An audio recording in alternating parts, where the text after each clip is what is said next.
Avez-vous rencontré celui qui ôte le péché du monde? Eh bien, on va apprendre comment le rencontrer aujourd'hui à l'émission La Parole vivante.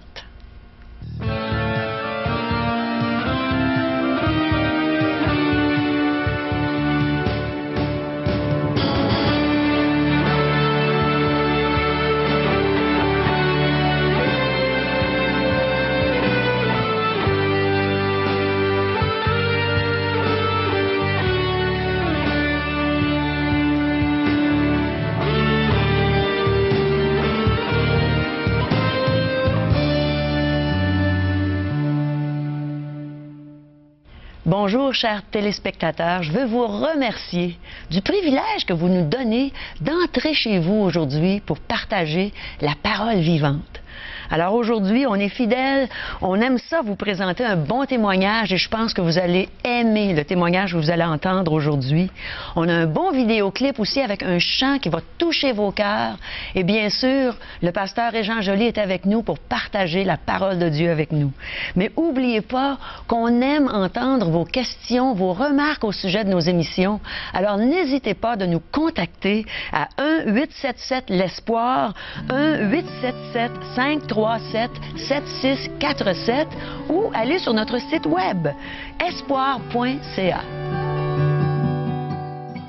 Mes amis, je pense qu'il manquerait quelque chose à nos émissions si on n'avait pas notre ami, le pasteur Régent Joly, avec nous. Alors, bonjour Régent. Bonjour Caro. Je suis heureuse d'être avec toi encore aujourd'hui pour partager. C'est toujours un plaisir pour moi d'être à tes côtés et de pouvoir répondre aux questions de nos téléspectateurs. Tu as entendu la question que j'ai posée tantôt? C'est une bonne question en rapport avec la personne de Jésus, celui qui ôte le péché. Je pense qu'on va savoir comment le rencontrer aujourd'hui. Comment le rencontrer, puis comment expérimenter le pourquoi il est venu sur cette terre ôter le péché. Ôter le péché. Le péché, c'est singulier, hein? On va dire, oui, il y a les péchés au pluriel, mais le péché parce qu'il vient subir les conséquences du péché. Oh là là. Les Saintes Écritures nous disent que le salaire du péché, c'est la mort. Et voilà pourquoi Jésus est identifié à un agneau, parce qu'il va subir le sort de nos péchés, ce que nous méritons tous, la mort. Alors quand Jean le Baptiste voit arriver Jésus, il dit, voici l'agneau de Dieu qui ôte le péché du monde. Et deux de ses disciples, deux disciples de Jean, vont aller vers Jésus, le suivre et pouvoir avoir un temps avec lui intime et très personnel avec ce Jésus et de se faire expliquer davantage le pourquoi de la venue de Jésus dans le but unique d'ôter le péché. On va savoir comment il ôte le péché du monde. Comment qu'il ôte le péché, pourquoi est-ce qu'il porte ce titre-là également. Vous savez, lorsqu'on attend une personne d'une grande marque, on va préparer sa venue ici-bas, s'il vient ici au Québec, on va son itinéraire, il va passer par ici, par là, puis on va prévoir également, prévenir les médias, puis la foule va être avisée qu'il y a quelqu'un de grand qui vient les voir, que ce soit un ministre ou la reine d'Angleterre. On prépare sa venue. Et c'est la même chose. Jean le Baptiste était le précurseur, c'est-à-dire celui qui préparait la venue du Messie, de Jésus. Dans Isaïe 40, il nous est dit, voici celui qui a plané les sentiers. Mais comment est-ce que ça s'applique à nous aujourd'hui? Aujourd'hui, c'est une application personnelle et intime. Ce que Jésus a fait, là, plus de 2000 ans maintenant, est encore applicable aujourd'hui parce que pour Dieu, lorsqu'il s'est présenté à la personne de Jésus, avait une vision non seulement sur le monde de son temps, mais également pour le monde entier. Un plan merveilleux pour chaque personne qui compose cette humanité. Jésus est venu ici-bas sur cette terre dans un moment présent. Nous, on regarde au passé, tout comme ceux qui étaient dans l'Ancien Testament regardaient vers un avenir, mais Jésus est un Dieu, le Dieu unique qui regarde au moment présent. Et voilà pourquoi encore aujourd'hui, cet agneau de Dieu peut ôter le péché de ceux qui se rapprochent de lui. Alors, c'est ce qu'on va apprendre aujourd'hui. On va apprendre comment s'approcher de ce Jésus et bénéficier de son œuvre pour notre vie. J'ai bien hâte d'entendre ce que Régent va partager avec nous aujourd'hui. Pas vous?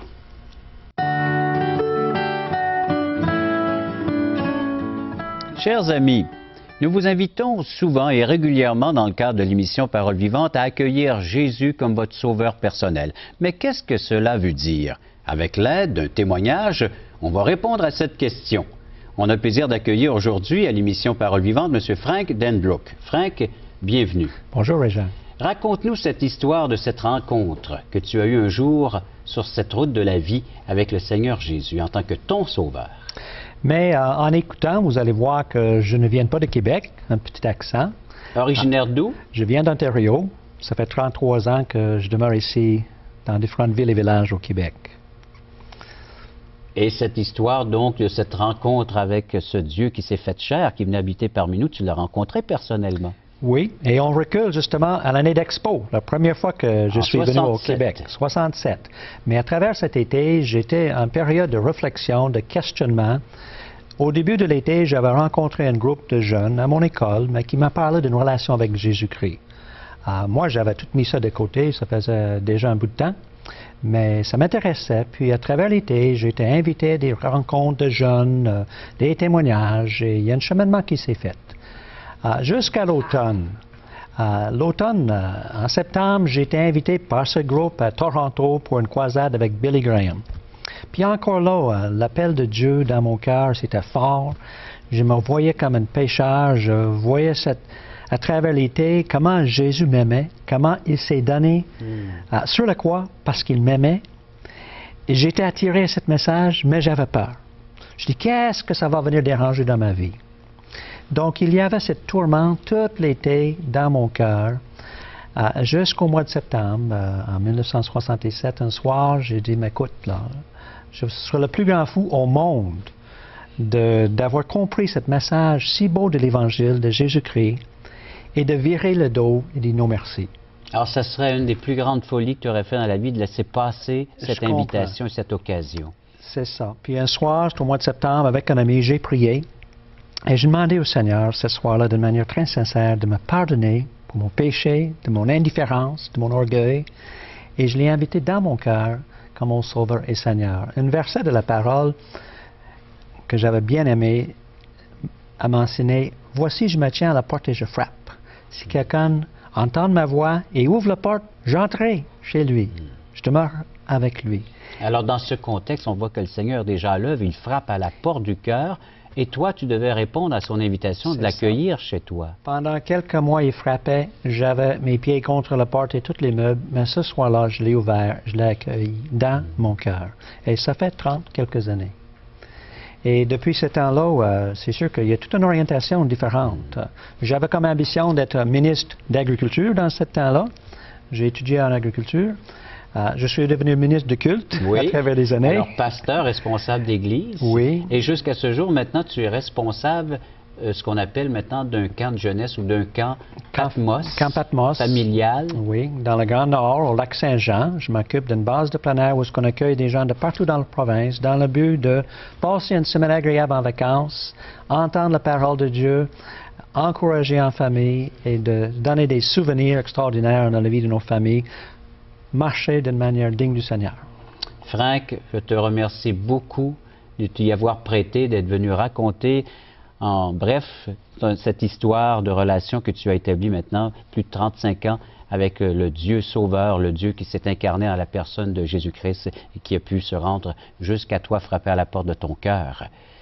Certainement, chers téléspectateurs, aujourd'hui, le Seigneur frappe à la porte de votre cœur. Comment allez-vous y répondre? En le recevant?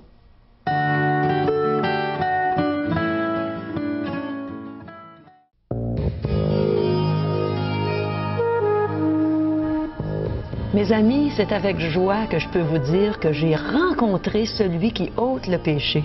Puis je me lasse pas d'en entendre parler. Et c'est avec joie aujourd'hui que, justement, on va en entendre parler avec notre ami Régent.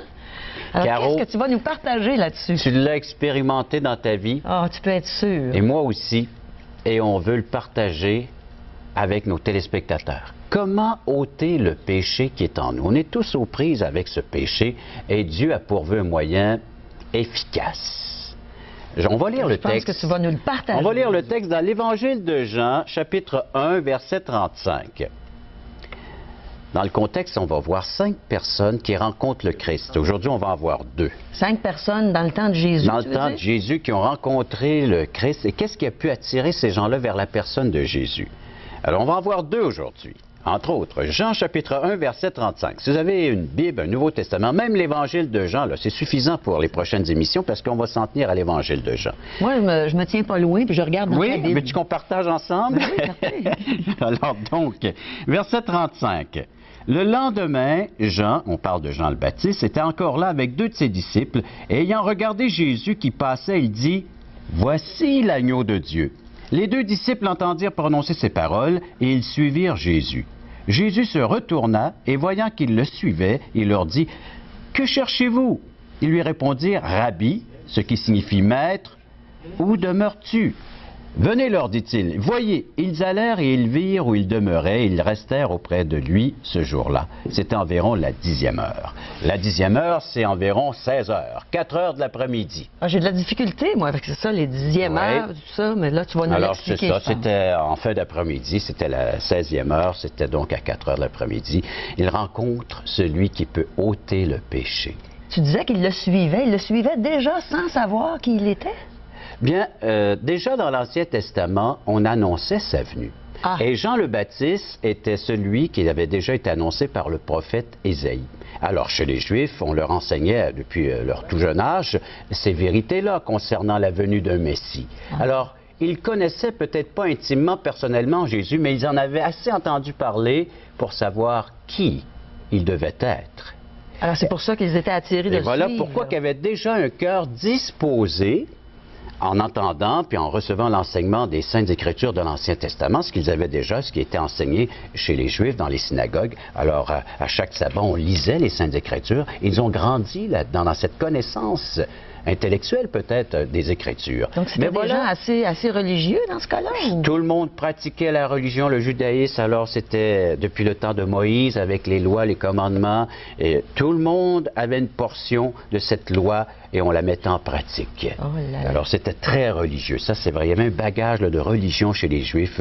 Et voilà que Jean le Baptiste, donc le précurseur, celui qui est annoncé par la bouche des prophètes de l'Ancien Testament, il annonce à la foule, il annonce à ce peuple de se repentir et de croire en celui qui viendrait. Et lorsqu'il voit arriver devant lui, ou vers lui, la personne de Jésus, il lui donne ce témoignage, voici celui qui ôte le péché du monde. Et là, 2 disciples de Jean... Comment ça se fait que Jean-Baptiste le savait? Ah, parce que lui aussi, il avait reçu directement de Dieu des révélations concernant... Il avait reçu que celui qu'il baptiserait un jour dans le Jourdain descendrait sur lui l'Esprit Saint. Et ça serait la marque, ça serait l'authenticité, ça serait celui que Dieu enverrait pour sauver son peuple. Alors, il l'avait reconnu. Alors, il l'avait reconnu par la venue du Saint-Esprit sous la forme d'une colombe. Et une voix se fit entendre du ciel lors du baptême de Jésus.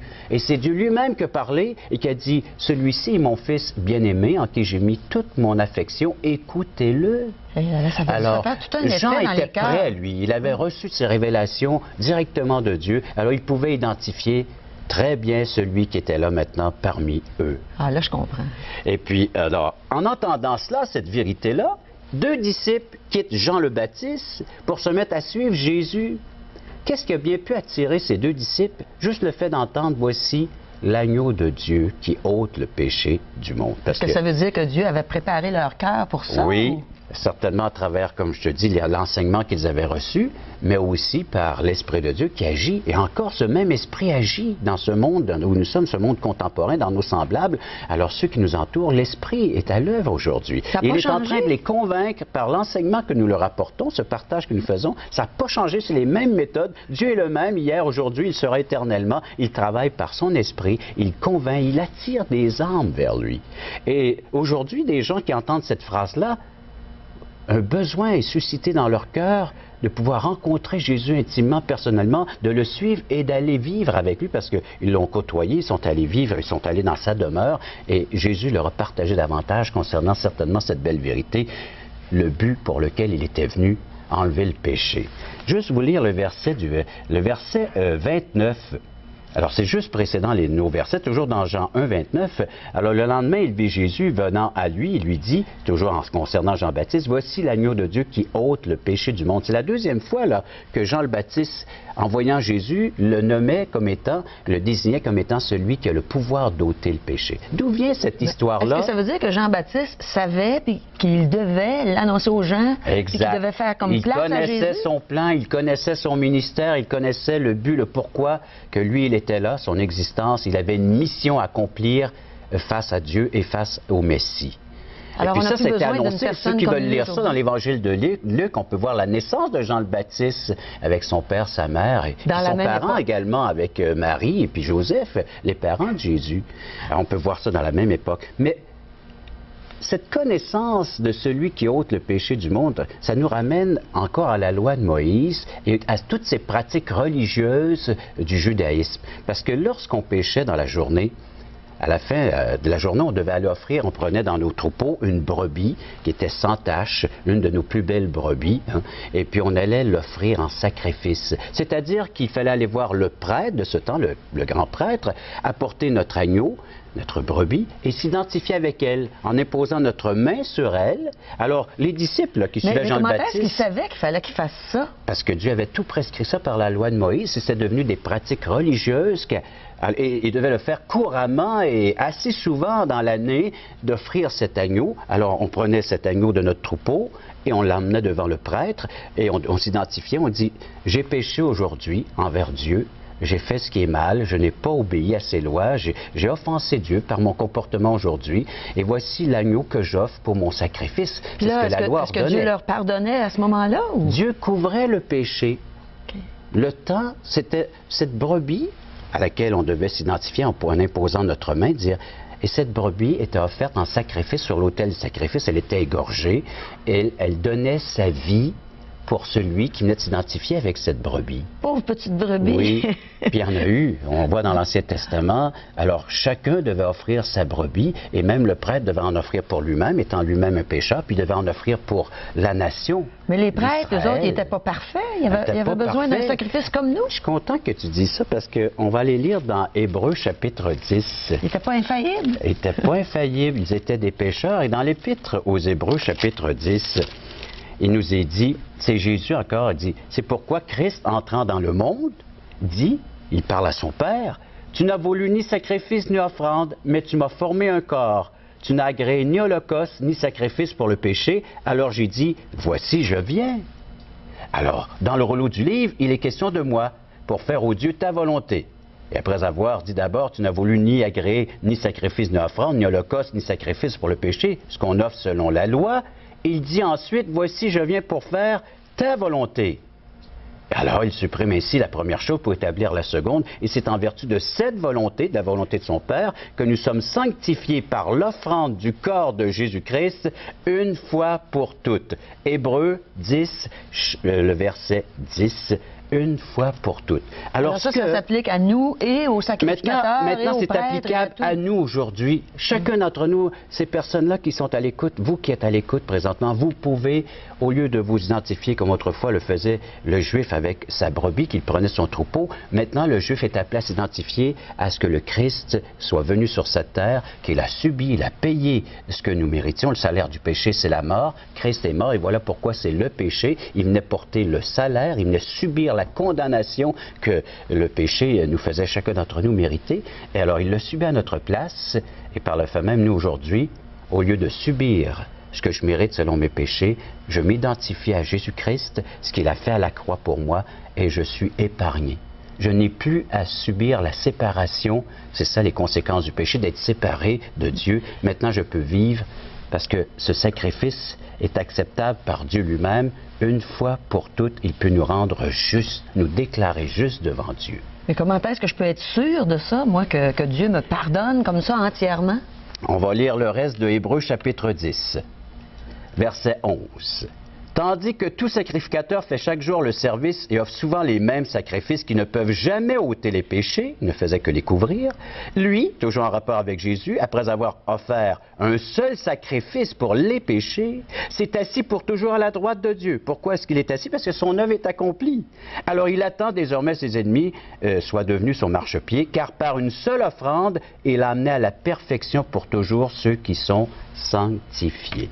C'est en croyant à ce que la Bible dit, à ce que les Saintes Écritures déclarent, en croyant à ce que Jésus est, il est le sacrifice par excellence, le seul unique sacrifice qui peut ôter. Alors, je n'ai plus à offrir de sacrifice pour mon péché parce que c'est fait une seule fois. Mais est-ce qu'on ne peut pas ajouter, disons, comme des bonnes œuvres, des choses comme ça? Pas pour expier nos péchés, pas pour effacer nos péchés. C'est uniquement le sacrifice de Jésus. Il a payé sur la croix, il a dit, tout est accompli. C'est-à-dire, tout est fait.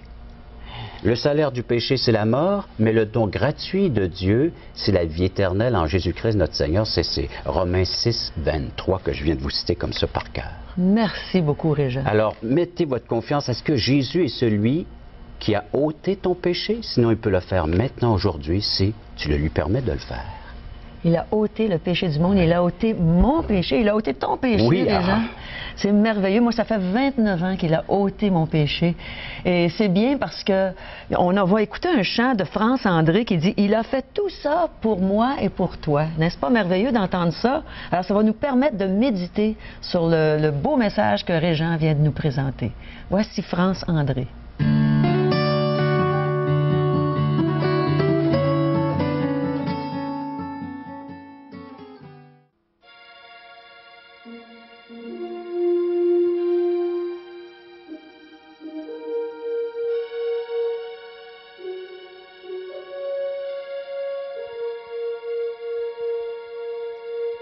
Il y a 2000 ans, enfin né sous le ciel de Judée, celui que tout un peuple attendait depuis tant d'années. Par sa sagesse enfant, il étonnait les maîtres de la loi. Plus tard, près du Jourdain, une colombe guida ses pas. Quarante jours d'une épreuve au cœur du désert, il a souffert de la faim et du froid. Il a lutté sans faiblir, suivant la lumière. Il a fait tout ça pour toi. Il a fait tout ça pour toi et pour moi.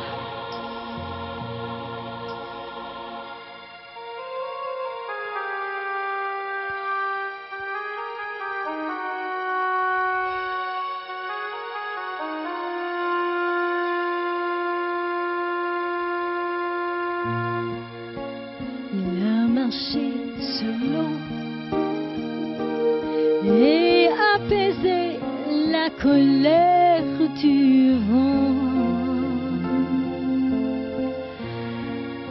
Il a posé ses mains et redonné vie à l'enfant.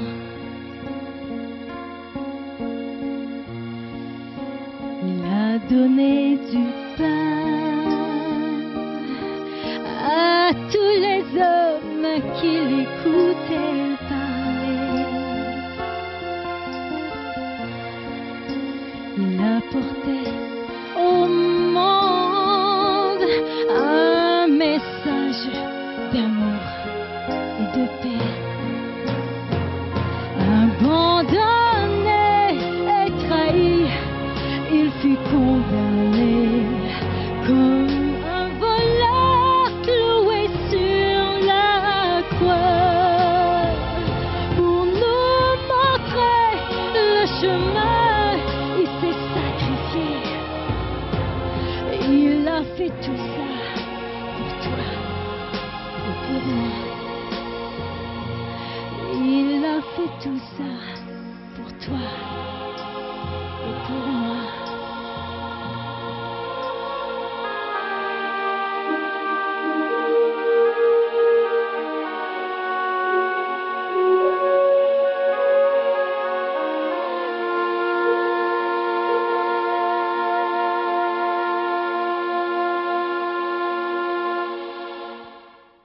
Parole Vivante vous invite à participer à l'un des nombreux merveilleux déjeuners de l'espoir. Ces déjeuners ont lieu dans plusieurs restaurants réputés de la région et vous sont offerts gratuitement. Venez entendre le témoignage d'une vie transformée par la puissance de Dieu. Pour connaître les détails concernant l'endroit, la date et l'heure pour votre région, composez le 1-877-537-7647 ou notre site web www.espoir.ca.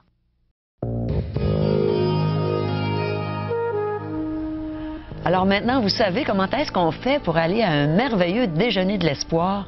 Allez-y, je vous assure que vous allez aimer ça. On entend des témoignages extraordinaires, puis ça vous engage à rien. Vous avez juste une belle matinée dans la présence des enfants de Dieu et de Dieu lui-même qui est présent. Et je veux remercier Frank Danbrook pour le beau témoignage qu'il a rendu aujourd'hui. Ça a été vraiment édifiant, intéressant. Et vous savez qu'on a encore de la littérature à vous offrir, hein, Régent? Gratuitement. On n'a qu'à la faire une demande avec notre site Internet ou via notre équipe de téléphonistes. C'est facile de nous rejoindre. Et ça va faciliter également pour ceux et celles qui ont entendu le thème d'aujourd'hui, là, rencontrer celui qui ôte le péché du monde. Comment expérimenter cette réalité, cette vérité fondamentale? Alors, ce cahier, ce petit fascicule, va nous dire comment le faire. Alors, c'est parfait. Vous savez ce qu'il faut faire. Et contactez-nous, 1-877-l'Espoir. C'est comme ça que vous allez avoir toute cette belle littérature. 1-877-537-7647. Et on a un beau site web, c'est espoir.ca. Alors, n'hésitez pas de nous contacter. Et n'oubliez pas qu'il y a un sauveur merveilleux qui ôte le péché du monde, qui ôte notre péché, qui nous donne la vie éternelle. À bientôt.